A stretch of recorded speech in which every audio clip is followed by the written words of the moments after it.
Welcome to the Quiet Warrior Show, where we help top leaders find their pathway to incredible success and a lifetime of happiness. Here is your host, Tom Dutta, the Quiet Warrior. All right. Welcome, everybody, to the Quiet Warrior Show. My name is Tom Dutta. And hey, we're live streaming today, and I have a guest on named Nate Palmer. You can see him there. We are live streaming on Facebook, YouTube, LinkedIn, Twitter. Man, this is next generation podcasting where you get to peek into the studio and watch us, bloopers and all. You know, it's January 2022, and we've just come out of a holiday season. Many of us are thinking about refocusing, and I'm a big fan of mind, body, and soul, total package. And so when my guest came across my screen, I went, wow, that looks like a pretty cool topic. And then I saw the $1 Million Body Method, and I went, okay, I'm a little bit skeptical. But man, I got into our guest's book and it blew my mind. There's something very different about this. Before I introduce and tell you a bit about him, and then we'll get rocking, I want to just read you something from Nate Palmer's book, The $1 Million Body Method. I've read the book. I'm going to talk about that. He says the single greatest problem for someone who wants to lose weight and get fit is that there are too many coaches and trainers promoting plans and products that are great for helping you drop some weight from your wallet, but not much else. These gurus are either intent on increasing their own bottom line in an industry that set out for its biggest year ever. The supplement industry was worth $42 billion in 19, or they're coming from a completely unrealistic gym fantasy land where everyone has time to meal prep daily, eat 6 times per day, do 2-hour workouts before their afternoon nap. Your weight loss results do not matter. When I read that, I went, holy crap, I got to read this book. And finally, the BS filter went down. I went, this is real. This is a man who comes from that industry, who has challenged the very industry and the paradigms he learned. And that's why, everybody, you need to get his book and read it and listen to this podcast, because we're going to flip some things upside down and bust through some myths. Welcome to the Quiet Warrior Show, Nate. Thanks, Tom. I'm so pumped to be here. And thanks for reading that. I really appreciate that you got a chance to check it out. Yeah, it's the magic of reading with this Kindle reader. You get the highlight. And, you know, I'm not kidding here. I show everybody authenticity. I've got probably 10 pages of printout notes from your book. It really is something we're going to dig into. I want to tell everybody about the greatness behind you, Nate. Just a quick bio here. Everybody, Nate is a fitness and nutrition expert, coach, speaker, writer, who believes that being in incredible shape gives a massive advantage in business, focus, and relationships. He also happens to be a dad, husband, a #1 best-selling author of The $1 Million Body Method and Passport Fitness. He helps business owners and entrepreneurs improve their physique, finances, and family time using fitness and nutrition as force multipliers. Now, that's what I said, Nate. What caught my attention here is that this is not just talking about nutrition, but you talk about a whole lot of other things. In particular, when you talk about business people, I think you're getting a huge audience out there. So let's get into the story. I said to you when I invited you, tell me your gut punch. Tell me maybe some adversity that maybe shifted your thinking and put you on a path to get where you are. And you told me a little story in an email about something that happened. It involved hiding under a bed. Tell us that story, because it's in the book too. Yeah, thank you so much for asking. And also, like, I feel like when you read that bio, it kind of puts this, like, you know, like in a bio, you're kind of bragging a little bit. Like, I'm also just like a guy who, you know, enjoys talking to people and putting out that kind of, like, sharing what I've learned about nutrition and stuff like that. So I don't want to come across like I'm putting myself as this guru. Yeah, he's just a guy. The guy has a body like that. Oh, let's take a look at another one. There's just a really cool average guy. Let's take a look at this one. Oh, he's looking like an average guy. Absolutely. Looking like I could crush a couple IPAs in that picture. But thank you for asking. So my journey with fitness did not kick off in the way that a lot of people's do, where they're captain of the football team or like a track star or something like that, and they got into fitness because they're athletic already. I got into fitness because I was afraid. And I think a lot of people have this reaction, but maybe from a different perspective than I did. So when I was growing up, I was always really skinny. I was a small kid. I remember a girl being like, "Hey, show us your arms." And I was like, "Cool, right? You look at my biceps." And she's like, "I told you Christy's arm is bigger than his."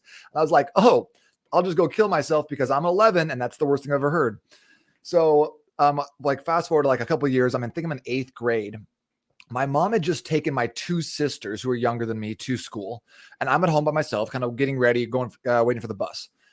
I hear a knock on the door, and someone comes up, and I don't recognize him, so I don't open the door. Anyways, he comes around the back and he breaks a window in my house. And I was like, well, I'm young, but I know that's not probably a good sign. But they're like, I was such a scared person that I was honestly as scared of like getting in trouble from calling the police or having to call my mom that I didn't even do anything. So I was like, well, let me grab a steak knife out of the knife block and go hide under my bed. I'm like 12 years old, right? And I lock the door. It's like little rinky dink, like boop, like push button lock. Goodness. And I just sit there by myself. Wow. And you were how old were you? I think I was 12. Wow. 7. Well, first of all, man, I want to honor that part of your story. We talk about that. The adversity is really the points we learn from. And I don't bring people on the show who have egos and just talk about how great they are. That's why I love you and what you said about, my bio makes me sound like this, but I'm just an average guy. But dude, let's step into our greatness. You're more than average. And can I share a little story with you because you triggered something? I was going to read that part of the notes I had about the story, but you told it well. I mean, man, there he is under his bed with a steak knife, locked his door because there's an intruder in his house and you don't know what's out there at age 12. I've done 210 episodes on my show over 4 years. I've lived a full life, and I'm a big fan of trying to figure out what motivated me to get up and do what I do. Nobody has ever come on my show and told a story where I go, that's my story. So here goes. When I was about your age, my brother and I, we lived in a neighborhood locally. My father was a military commanding officer. He was out Thursday nights at cadets, and my mom was asleep. The whole family was asleep. I would go up to go to the bathroom, walk down a hallway from my room to the bathroom, which wasn't far, and there was a flashlight shining at me. A black, tall figure.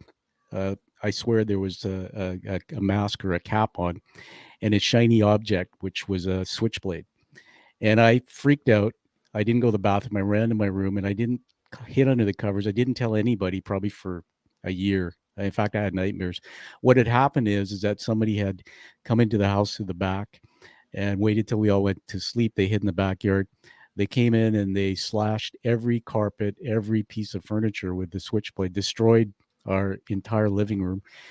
And we didn't know until about a year later. My parents had these ceremonial knives on the fireplace.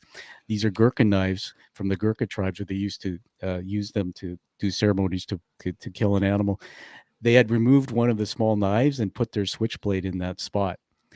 And what's amazing about your story, and thank you for letting me dominate for a minute, is as I was growing up, I was picked on as a kid. I was kind of self-conscious. And then I spent most of my teenage years in a gym with a bunch of meatheads on, taking all these supplements and things, trying to get big. But that dude is what drove me to never want to be in a position like that again. So man, we're like brothers already in this. So I'm going to turn it back to you and let's get into the book itself. Hold up that book so we can see it on the screen there. All right, I'm going to full screen you. Tell us the title again. It's called The $1 Million Body Method. But like, before I talk about the book though, I just want to say, like, Tom, that is crazy. And it's like, that's like like, I mean, mine was scary, right? There's a guy in my house and stuff like that. He took some jewelry, took a DVD player. It was the 90s. But for someone to come in there and just like terrorize your house, like I completely understand that feeling of just like powerlessness and being like, I don't ever want to let someone steal my autonomy again. So like, maybe if I have enough muscles, like I'll be able to protect myself, protect the people around me. Like, dude, like that, like when you're telling me that, like that give me chills, man. I'm like emotional right now. I know. And thank you. And the funny thing is, they think it was somebody that didn't like my dad, because my dad was pretty tough as a commander, that somebody knew Thursday night, even not here. But anyway, we got past that chapter of my story. That book itself, everybody here, I want to make a comment here that as authors, we get known by people who read our books. So I'd like you to get Nate's book. I want you to read it. I want you to go online and post a review on Amazon, Goodreads.com. That's how this man is going to get his knowledge out there. And So I want to dive into this for a minute. Tell us, this book has something called there's 7 things in it, and this whole method. And then I wrote down something on my paper here: the glycogen priming method is the key to that program. Just get us into that. Tell us, what is it? So I really like to talk about things in terms of like how do we utilize these like activities, these habits, but think about them in a way that's actually going to benefit our future. And I think as business people, as entrepreneurs, we understand the concept of investing. We understand investing in the stock market. We understand investing in our business. We understand investing in ourselves. But I really think that at the baseline of any successful person who's well-rounded, body, mind, and spirit, the nutrition and the fitness is a cornerstone. It creates amazing habits. It like allows you to build upon it. They say the man with his health has 1,000 dreams. The man without only has one. And I firmly believe that. So I call the 7 critical habits that I think are really important, I call them the 7 daily investments. Because without a doubt, if you did these 7 things for the rest of your life and you didn't worry about fad diets or running marathons or eating a lot of kale, you would be incredibly successful, more than like 99% of the rest of the people in the world. So I can go into what those 7 things are, if that's all right. Yeah, the 7 daily investments, that also makes this book and this method different, because you talk about an investment, which I love. I also want to just say one more thing before you get into the methods or the investments, that I, as a CEO, a high level executive myself, dude, I could never find time in all the coaching and things I've ever had. I could never find time to do the meal preps, do the workouts. And if most of my buddies in the community of business, they're very busy people. So take us into the 7 investments. Just tell us snippets of each. Absolutely. And I think that you're not alone in that. Like, most people don't have time to do these like huge radical morning routines and meal prep and all this stuff. And I don't think you need to. And I think that like that's a lie that's been sold to us over and over and over again until we just believe that it's true. So the 7 daily investments are the kind of the things I've distilled down into like their most effective doses. So I have a morning routine in there, but like I've got a 1-year-old at home and a 3-year-old. So rather, like when I was, single or married, just married or whatever, I would do 20-minute, 60-minute morning routines. It didn't matter. No one cared. Now I don't have that luxury. So I wanted to distill this down to what's something you can do in 90 seconds that's going to get you most of the benefit, the highest return on your investment. And so I took that into 2 things. Number 1, drink 32 ounces of water first thing when you wake up. Rehydrate your body, start helping your body start burning fat. You're going to get more energy than drinking a pot of coffee. The second thing of the morning routine is 60 seconds of explosive exercise. Jumping jacks, jump rope, jumping on a trampoline, shadow boxing, whatever that looks like.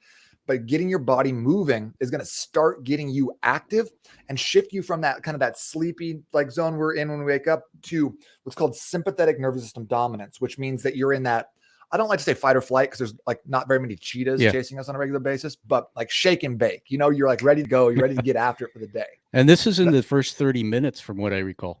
Yeah. Just get it done first thing. Like I like roll out of bed, put on my clothes, drink my water, do my jumping jacks, and like that. And then I'll drink the second glass of water. I'll do like 2 16s. That's kind of the way it goes. And I feel really good. And it didn't take me any time at all, which is perfect. Yeah. Exactly what we need. That's awesome. And so you get into the second daily investment. Tell us about that. Yeah. So what's great about these is there's 3 of the daily investments are literally breakfast, lunch, and dinner. So it's really just 4 extra things. Okay. So the breakfast is have a high protein, high fat breakfast. Most of the time I'm having people do a protein shake in that way. Just makes it really easy. Again, 3 minutes or less, you're out the door. You've already engineered your nutrition to match your goals. So you're going to be feeling good. You're going to be telling your body to burn fat. And then by going really low carb in the morning, we have subscribed to what I think of as like the last in, first out, or LIFO model of like fat loss. Yeah. Whereas I think a lot of times, like when you're eating carbohydrates all the time, it'd be like working at a grocery store. You're working at Albertsons or something like that. I don't know if you have Albertsons up in Vancouver, but you put the milk in, right? And then like someone takes the milk out, and then as a staff person, you come and put the milk back in the front. Okay. So that's what it's like to eat carbs, where you're only taking out that one thing over and over again. And all this milk in the back is just sitting there getting older. Okay. What we want to do is like pull it out and then come around back and put it back in there. So that way we're always burning the oldest stuff first. So by giving our body low carbs in the morning, we can teach our bodies to burn stored fat for energy. So it's just like, do you know how your body works? And can you manipulate it? Can you turn that knob? Can you pull that lever? Because that's what it's all about. Like this whole like 6 meals per day, meal prep, tilapia and broccoli, that's blunt force trauma and it can work, but only for a certain amount of time. And you're going to hate every minute of it. I'd rather you eat tacos and have a good time. Yeah, in my lifetime, there's been many recommendations in this: eat every 4 hours and small meals and whatnot. It's very complicated. Something you said about the breakfast, when I heard high fat, I'm pretty educated now from your program, but for a lot of people, when they hear that, they go, what? Because the nutrition supplement market talks about protein shakes, and uh, I've been working through a concussion or a brain injury for a few years from a fall in a bathtub, and I've kind of realized there's healthy fats and there's unhealthy fats. So just comment about that before people think they should start going out and eating all kinds of fat. Yeah. So we're not trying to just like have like, lard or a bunch of like trans fats or saturated fats. Apparently in parts of the world they do. And in London, there's something called drippings. It's actually actual fat. Seriously, I'm a home chef. Actual fat that comes out, almost looks like bacon, and they layer it on toast. And apparently that's a delicacy. That doesn't surprise me. That's from the UK. Like for spending so much of their nation's history, like looking for spices, they don't use any of it in their cooking. That's right. Anyway, sorry, get back into that again. So, so healthy fats. We want to make sure that we're having like we want to have a lot of omega-3 fatty acids and a lot of the omega-6 fatty acids, so like we think about fish oil, you think about healthy fats from like salmon. And I think to a certain extent, like, peanut butter, natural peanut butter, almond butter, avocados, those can have some, like, those are mostly monounsaturated fats. Some of them are saturated fats, but they're healthier. Avocados is saturated fat. Coconut oil is a saturated fat, but those are going to be good for you. They're all going to promote anti-inflammation. And then what I love about eating fat is that it can give you this really great calm energy all day. Yeah. That's not going to like spike your blood sugar. It's going to level you out. And like, until you really get a feel for your body and what your hormones are up to, what your energy is like, and then what your cravings are like, those are two of the biggest like tells. Like, once you start understanding that, you're going to tell a massive difference. And you'll be like, wow, I was living with such low energy before that. I didn't even realize it. But that fat is a great, what I call low impact fuel. So if you're podcasting, if you're reading, if you're writing, you're presenting, you're writing emails, whatever that looks like in your life and business, that's the perfect fuel. If you're going out and you're digging big holes, you're building houses, you need some carbs. Most of us, that's not the case. Yeah. Now, what about there's people out there who say, oh, I'm too busy and I skip breakfast, or there's many, because I think North America, Canada might be a bit different, but there's a epidemic of obesity and whatnot in parts of the world, United States for sure. I travel down the US, and dude, there's something that I got to share with you here and get off my chest. I go to my Starbucks up here. Well, I don't go to Starbucks now that I know how to keep my body, but there's something called plate size. And there's a very big difference between the plate size in the US and up here. So when I go to Starbucks here, the items that are on display and I go to the US, they're bigger. And I had a friend, he was a chief operating officer from a company that I worked for. I was in Canada, and he was sort of a dotted line boss I had. And I took him out for dinner up here in Canada, and he looked at the plate and he said, what's this? Where's all the food? So when do we stop having appetizers? Yeah. So I think quantity comes in, but there are some people who will go for high carbs and sugar, and some will skip breakfast. Is that a major disaster? The carbs and sugar in the morning, I would consider that a major disaster. And the reason for that is that it sets your day off like in the wrong, like, have you ever woken up late, Tom, and you have a meeting at like 8 o'clock and you're supposed to be up by 7, and then you're all the way, like you sleep until 7:40 and you're rushing. It's hard to come back from that, isn't it? All day long, you're like, right? Exactly. So that's what having a high sugar, high carbohydrate breakfast does for us. Because if what we need is this nice, steady, like all day, slow release energy that we get from fats, having high carb in the morning, even if it's like a banana or like a whole grain bagel or something, it's like, boom, blood sugar goes way up.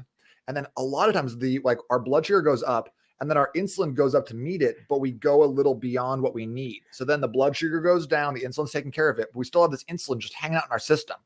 And what that does, it sends a signal from our brain. It's called ghrelin. It's a hormone, just naturally releases. And it's like, hey, we have some insulin left over. We need some sugar. And so rather than having like 6 blueberries, we're like, well, let me just have half a donut at 10:30. Right. Then that blood sugar goes up, insulin goes up, and then back down. So we're all day long, we're just chasing these like the blood sugar and insulin around, and we're never getting to the point where we're smooth. We have that great energy. Like, you've had those days when you're in flow state. Absolutely. And that's what we can engineer that, but never if you're going to have a big high carb meal. You'll never get that. Even if you are extremely insulin sensitive and your body, like you're really lean, your body processes carbs, it's just never going to give you the, like that smooth energy that high fat, high protein can give you.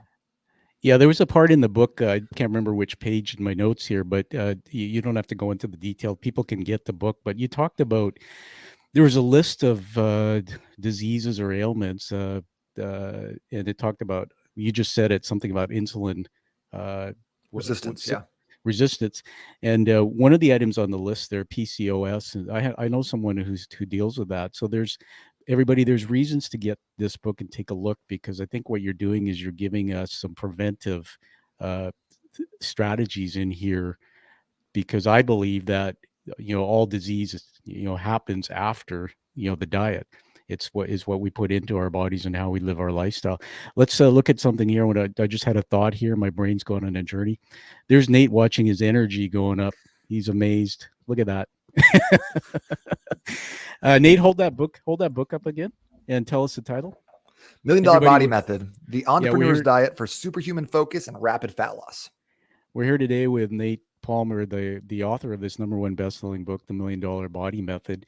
And Nate, would you join me in watching a little video for a minute? Let's do it. Yeah, let's do this. I'm just going to put it on the screen here, and it's about a minute, and then we'll get you to just talk about it. Stand by. For my family and my kids, can you help me?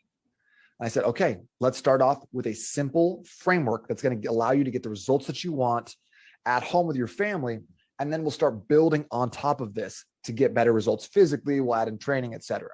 Fast forward 2 months, I reach out and I'm like, hey, how is everything going? And he goes, dude, it's amazing. My energy is never better. I do not have to crash on the couch, watch ESPN for 30 minutes before I can have a great time with my kids in the evening. It's like, that's fantastic, man. I'm so glad to hear that. And he goes, yeah, by the way, wow, in this last 2 months, I've lost 22 pounds without training, without doing a whole lot of anything else. He was able to lose 22 pounds by just adhering to the simple framework that puts you in the driver's seat of your energy and of your fat loss. That is what the $1 Million Body is about. It is about leveling up. It is about becoming greater. It's about becoming more. We are the movers. We are the doers. We are the action takers. And to be all of that, to have everything that you want in life, we need to prioritize a health and fitness framework that gives you everything that you need. So jump in with us. Check out the workouts. Check out the podcast. Check out the nutrition. Check out the $1 Million Body Method book on Amazon. Whatever you do, I'd encourage you to dig a little bit deeper and see what it is that makes the $1 Million Body Method so special and how you can start utilizing it today to get the results that you deserve. Whew. Boy, I tell you, that certainly gets my brain going and thinking. Tell us about that. Watching it back again, first of all, what's the impact of watching yourself like that? And some pretty strong comments in there. Everybody, by the way, you can find that on YouTube, and we'll get from Nate at the end his website where you can find all his stuff. Talk about that video for a minute. Well, first, I'm like, man, I'm glad my look doesn't change a whole lot between these things. But I love that story. And that's kind of the client I was speaking about there was kind of the starting point, the linchpin of the $1 Million Body program back in 2018. And I've been doing online coaching since 2015. I was one of the first people kind of in that game. But basically what I was doing was shipping off Excel documents with workouts on them. I love working out. I love training. Like it comes from like building strength and building muscle. And I saw how that impacted myself. You're kind of going from running from fear toward running towards something bigger. But what I found is that most people were not getting the results they wanted to because they couldn't adhere long-term to a training program for some reason. And the majority of the time is that they weren't seeing enough results physically to keep them motivated and on point. So in 2018, I keep saying 20,000. I don't know. Words are hard. 2018, I was working with a client. He's like, I don't have time to work out. I don't have time to meal prep. I'm going to eat out 5 days per week. And I don't even care about losing weight. My energy is just so horrible. You need to help me with it. So we kind of went back to the drawing board and put together a plan that was all about using your body's natural mechanisms to create more energy. And so when he came to me and said, oh my gosh, the energy is insane, but also I'm losing fat at a faster rate than I've ever been able to before. I was like, this is more important than fat loss. Like this is bigger than that. like you said, it's preventative for disease. It's learning how your body functions. It's showing up with a ton of energy. But the thing that kind of like, bums me out a little bit, Tom, is that like I talk about fat loss and belly fat and six packs and 10% body fat and stuff like that all the time, because that's the sexy thing that sells. Yeah. I would love to talk about energy and building muscle and all these things, but those things are just a little bit more relegated to like a niche market of people who care about that. So in order to like talk more to more people, I have to like kind of promote that, like that sexy, like sell the sizzle, right? And then I try to deliver the steak. Yeah, so absolutely. Well, first of all, I think all of us would like to have a body that is sculpted, like that picture we saw there, or particularly even like what you've done. I assume you never looked that way throughout your life, and that's a testament to why your program works, because you live and walk the talk. One of the things I want to just ask you about was, this whole part about weight loss. There's a lot of junk out there, pills and things that are just crap, and it's like rapid loss. I had a scientist, a muscle specialized in muscle understanding protein and things like that, saying that there's losing healthy weight loss. There's one thing, healthy weight loss. So losing too much weight too fast, losing muscle mass. So how in your program, I know the program from the book, people will read it, but how in your program do you balance that to make sure there is a focus on, the whole equation? Yeah, good question. And I think of it in phases, because in phase one, like if we just take it, like there's kind of these two schools of thoughts. Number one is like food is just fuel. And people who like kind of have that consideration don't take into account that food is culture, food is love, food is family, and there's like a huge like sharing component to food. And if you just are like food is fuel, and you never really understand the other level.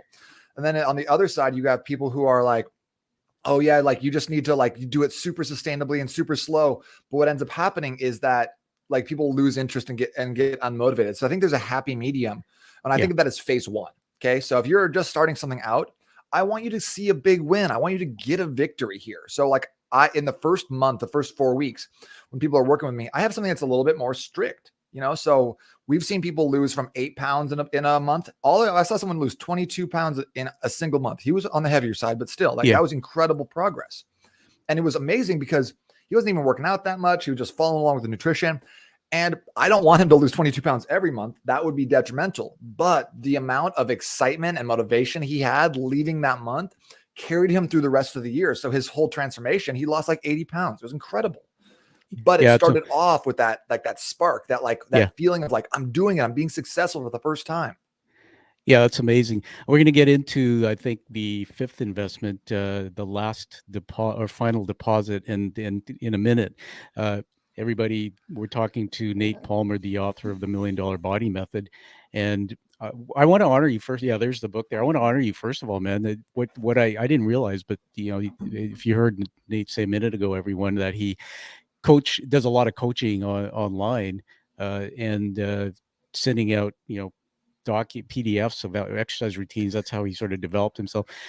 Dude, in a COVID-19 world, digitizing your business, moving online, that's fantastic.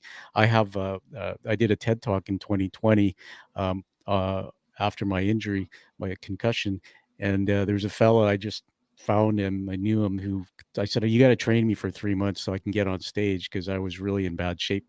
And when we hit COVID, his business died. He hadn't put together any online. So way to go. I think this is part of the future, everybody, where you can get Nate online. It doesn't matter where you are. I'm in Vancouver, Canada, and you can be my coach. I think that's just awesome, man. It's a great example to the industry. Let's talk about the fifth deposit, and then I want to talk about the book again. Fifth deposit, or the final deposit. Sorry. Tell us about that. Okay, so this one is one that a lot of people sleep on, I think, because they're like, oh yeah, I'll write down, because the final deposit is basically take stuff out of your brain and put it onto a sheet of paper after you finish work for the day or before you go to sleep.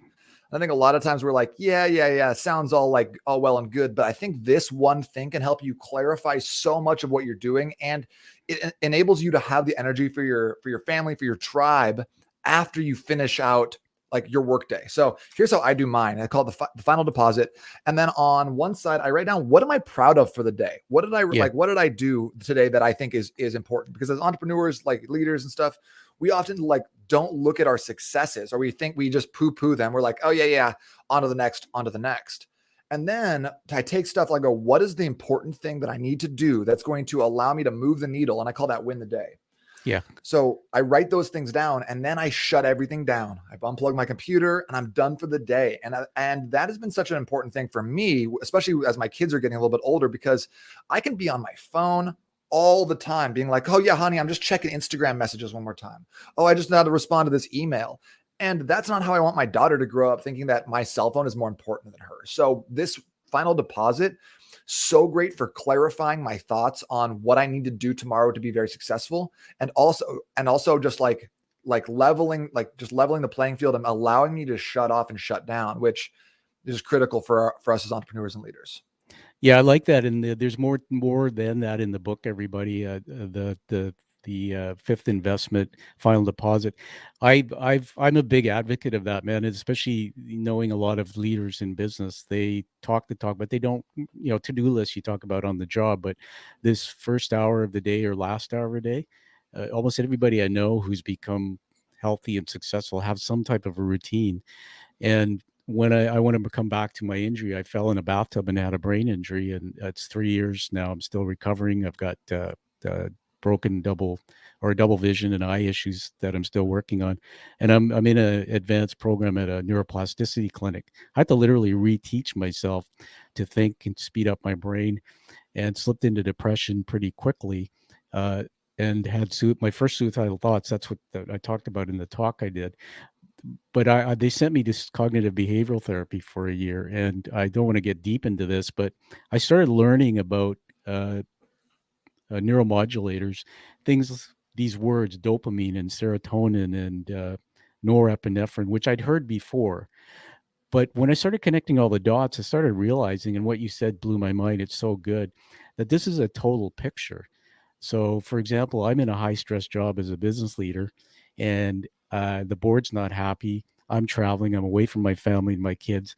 And dopamine, what I understand is dopamine is released not for the reward, but in anticipation of reward. So there I am. And what am I doing when I'm traveling? I'm taking in sugar. I'm drinking wine and alcohol to create this flow to make me feel better. If I do what you said, if I do things like separating from my thoughts, writing my final deposit, doing things, and start understanding how I can use my brain and these techniques you're talking about for my mental health, it also impacts. Tell me what you think, but it impacts how we eat. I can be on your program, but if I'm not managing my mental health, I don't give a crap. I'm gonna fall off the wagon. Just tell me if I'm full of it or if there's something there. No, man, that's 100% right. And again, like these are the things that I think are so intricate and so interesting, but we got to talk all about six packs and abs, right? Because when you get to the end of your day and you have all six pack and you abs. have all these just to rub it in. And you have all these thoughts going through your head, like you end up with what they call decision fatigue. And for a long time I was like, decision fatigue, that's fake. But it's not. It's a real thing. It's been studied. So they show that like if you have a cookie out on the countertop in the beginning of the day, you're 90% not going to touch that. At the end of the day, there's like an 88% chance you're going to be like, yep, I deserve this. So when you're able to de-stress and declutter your mind, you're actually doing yourself a favor in terms of your fitness, your nutrition, and your mental health as well.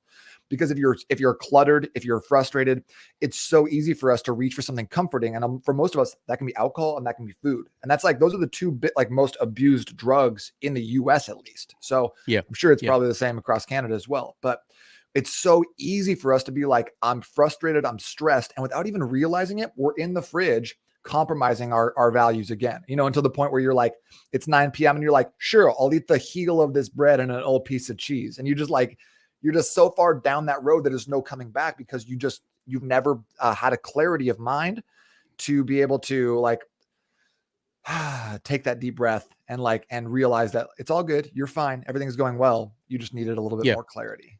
That's why I like the program we're talking about here, everybody, the $1 Million Body Method. I like the fact that I think it's 28 days is the core of it, and then you keep going with some stuff to maintain it.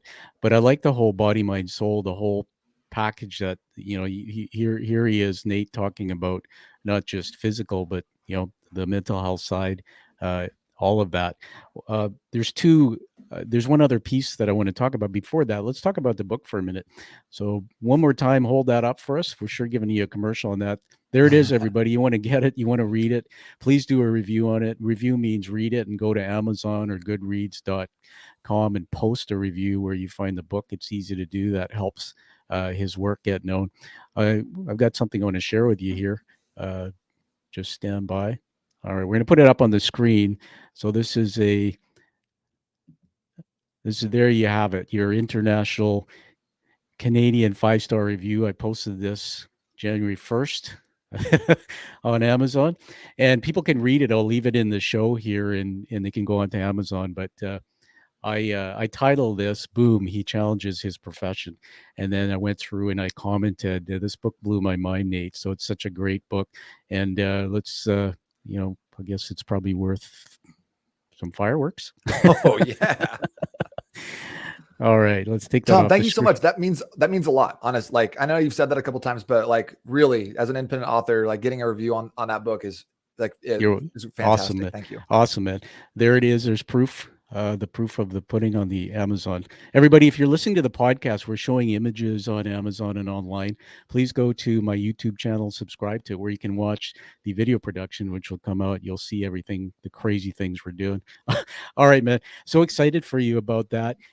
Let's move to one that really is a confusing topic for me. And just as I said to you, I've been doing some things to recover from a brain injury, but they gave me a podcast to listen to by a Stanford brain surgeon, and the topic of fasting came up again.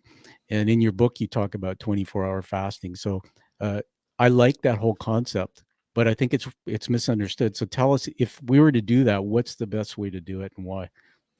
So I've experimented with a lot of different types of fasting over the years. And you mentioned one of them earlier, just skipping breakfast and doing like the 16/8 intermittent fasting. What I found is that the 24-hour or longer, the prolonged fast, are better than the intermittent fasting for several reasons. Number one, a 24-hour fast is basically equivalent to 3.5 16-hour fasts.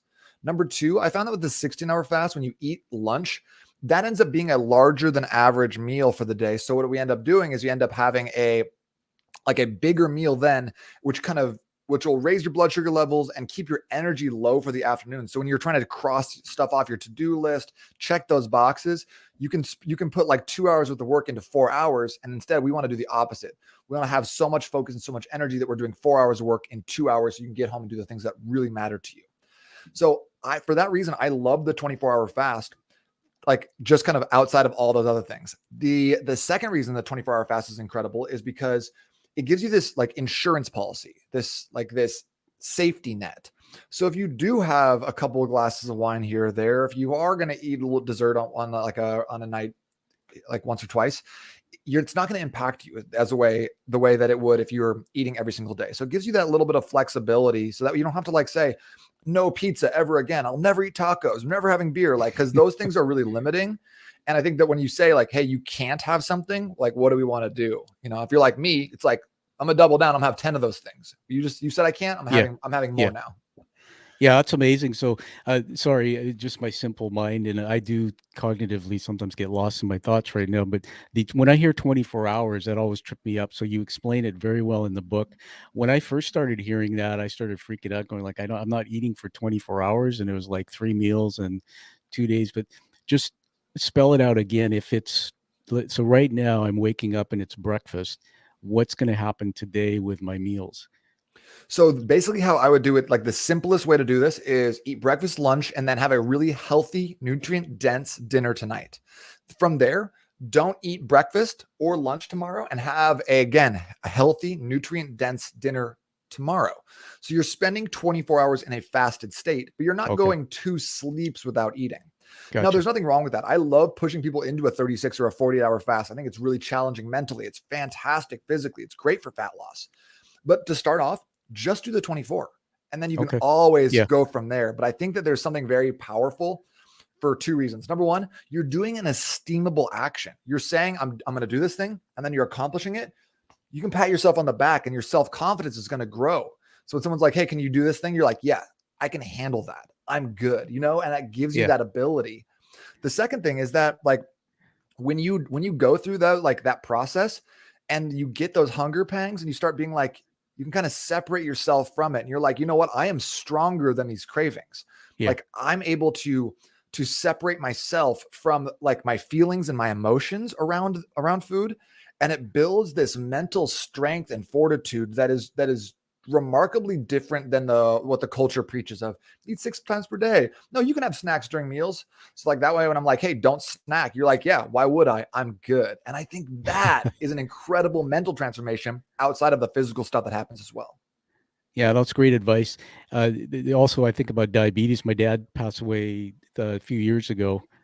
He drank hard most of his life, and he was 22 years dry with AA. So I think he beat himself up. So that's probably part of why he didn't live as long. But he had type 2 diabetes and high blood pressure and all these things, and he was medicating for it. But I know my dad and a lot of people I know have diabetes. And my doctor says, don't snack. Like a lot of people watch movies. We're in this digital age, right? Where we're isolated. And out comes the popcorn and the Twizzlers and all this crap. But tell us about snacking after you have your dinner. Probably not a good idea. Not ideal. And I think if you're going to snack after dinner, there's a couple like ways you can do it smartly. Smartly, is that a word? I don't know. I'm not smartly. I'm not smartly enough to know. It is now. You just coined it. But I think that like just snacking in general is a super detrimental, like diabetes, obesity causing issue. You know, that idea of like you're never giving your body a chance to rest and digest. And that's another thing about fasting is that when you're not eating, your body goes into a process called autophagy. Autophagy is a fancy word that means cleaning out old, broken down cells. Okay. Wow. So it's like your body's natural detox. So rather than buying like all these like juice cleanses and skinny teas and detoxes that people are selling on Instagram, just let your body do it. Your body's incredibly smart and it loves you so much. So do that from the natural perspective. But when you're eating all the time and you're snacking between meals at 10:30, at 3:30, at 9 p.m. after dinner, you're never giving your body a chance to actually understand what's going on. You're hearing a signal and you're like, I guess that means time to eat. But you're probably thirsty. You're probably bored. You probably haven't slept enough. And we never are able to understand or feel those things because we just mask it with a sandwich. We mask it with some chips or popcorn, you know? So I think like, yes, you can snack in the evening and still lose weight and still be healthy. There's no problems with that. But the problem comes when that's our crutch, that we rely on that and we can't hear the signals that our body is really like shouting at us. Yeah.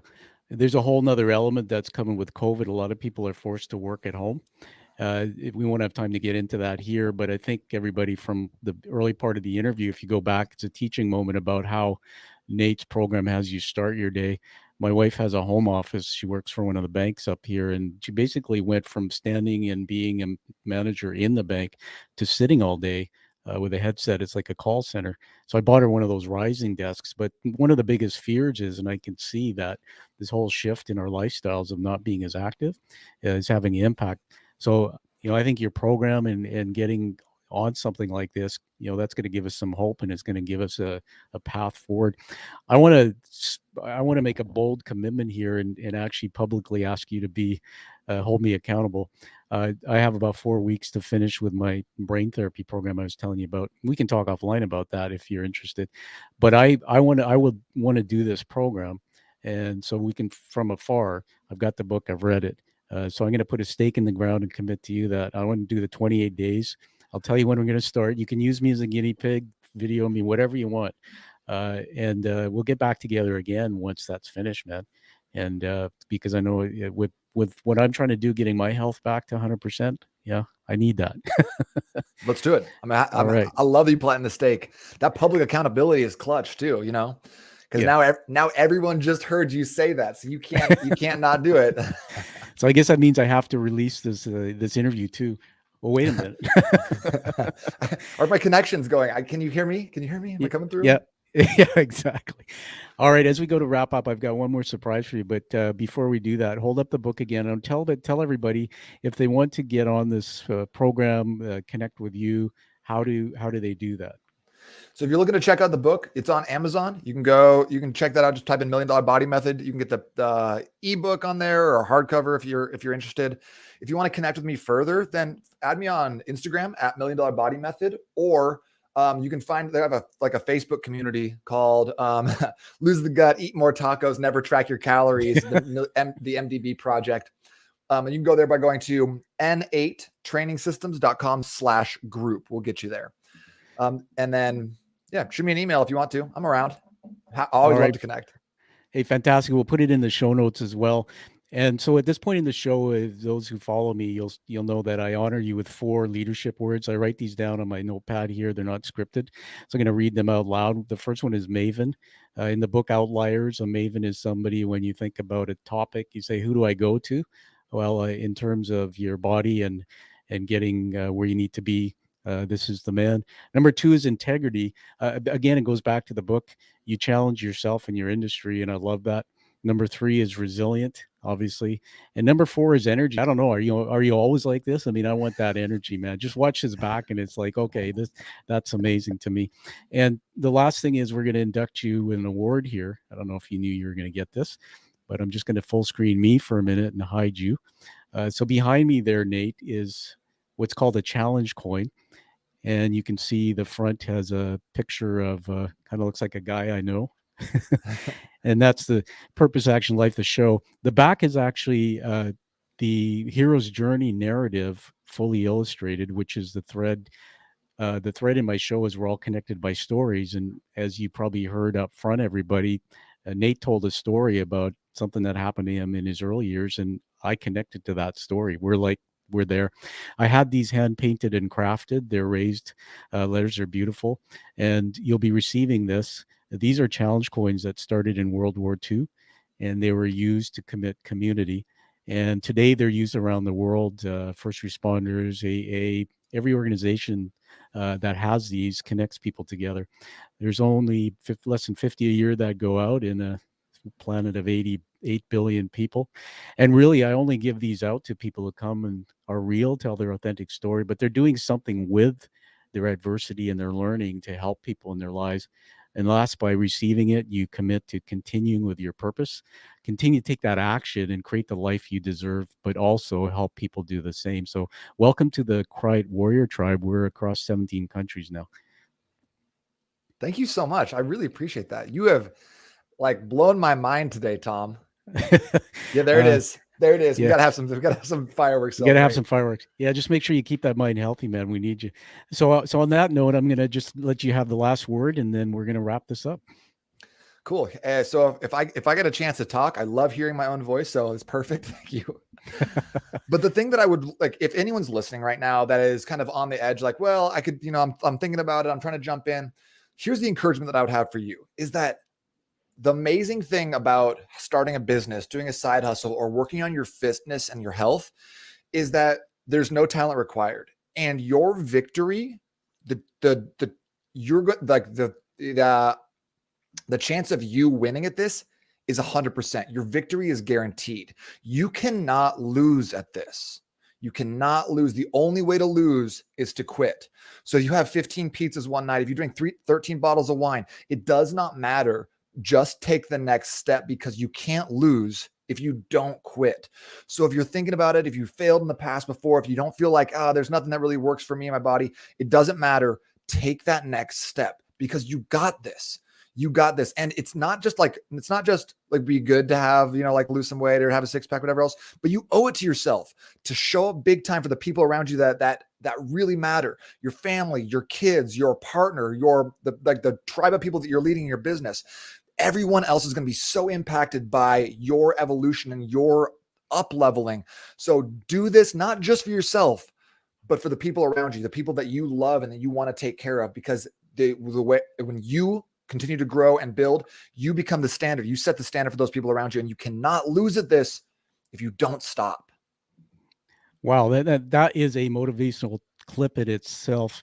Everybody come back to the show and re-listen to that. What a teaching moment. We have Nate Palmer, the author of The $1 Million Body Method and a man who lives and walks that. And I want you to stand by while we wrap the show up. Nate, we'll talk for a minute offline. We'll have an after party. I think what we'll do is we'll take our shirts off. You'll see what you used to look like, and I'll see what I'm going to look like. Done deal. Here for it. All right. All right, everybody. Hey, listen, find your true purpose and passion like you hear from Nate there, and live the life that you deserve and desire. And when this episode is released as the video premiere and the podcast, check it out again and get that book of Nate's. Thank you, Nate.